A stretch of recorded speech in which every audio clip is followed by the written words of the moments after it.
नमस्कार. सुरुवातीला ही जी मुलगी आहे अल्पवयीन, ही मुलगी मूळची सातारची राहणारी आहे. काही महिन्याआधी ही दहिवडी या भागात गोंदवले या ठिकाणी ती राहत होती. राहायला गेली होती त्याची आई आणि इतर सगळ्या नातेवाईकांसोबत. हा जो मुलगा आहे,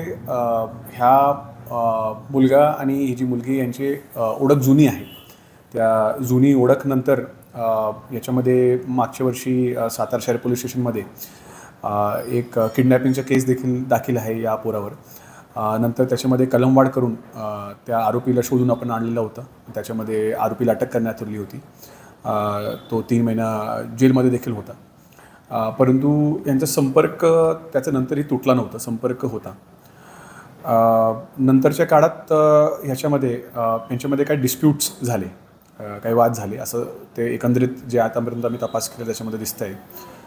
आणि त्याच्यामध्ये ह्या डिस्प्यूट्स आणि या सगळ्या गोष्टींमुळे ती मुलगी फार तणावात होती आणि त्या तणावाखाली मग तिने हा गंभीर पाऊल उचललेला आहे. काल तिची डेथ झाली. त्याच्यामध्ये आपण तातडीने त्या मुलाचा शोध घेऊन त्याला आपण याच्यामध्ये अटक केलेली आहे. 107 BNS प्रमाणे याच्यामध्ये गुन्हा दाखल आहे. आत्महत्यास प्रवृत्त त्यांनी केलेला आहे आणि आज आम्ही त्याला माननीय न्यायालयाच्या समोर हजर करतो आहे आणि त्याची जास्त PC घेऊन याच्यामध्ये सगळे जे पुरावे आहेत ते एकत्रित करून ह्या आरोपीला कठोर शिक्षा व्हावी याची मागणी आम्ही न्यायालयाच्या समोर करणार आहे. याच्यामध्ये एकंदरीत कुटुंबियाने पोलिसांना आतापर्यंत सगळ्या प्रकारे सहकार्यच केलेलं आहे असं मी म्हणेन. त्यांची काही गोष्टींच्या बाबतीत शेवटी त्यांना दुःख झालेलं आहे. त्या गोष्टींच्या बाबतीत त्यांना काही गोष्टींची चर्चा करायची होती.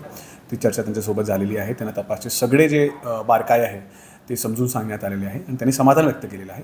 त्याचबरोबर तपासमध्ये जे असं आतापर्यंत त्यांनी सहकार्य केलेलं आहे तसंच ते भविष्यात सहकार्य करतील असं त्यांनी आश्वासन आम्हाला दिलेलं आहे.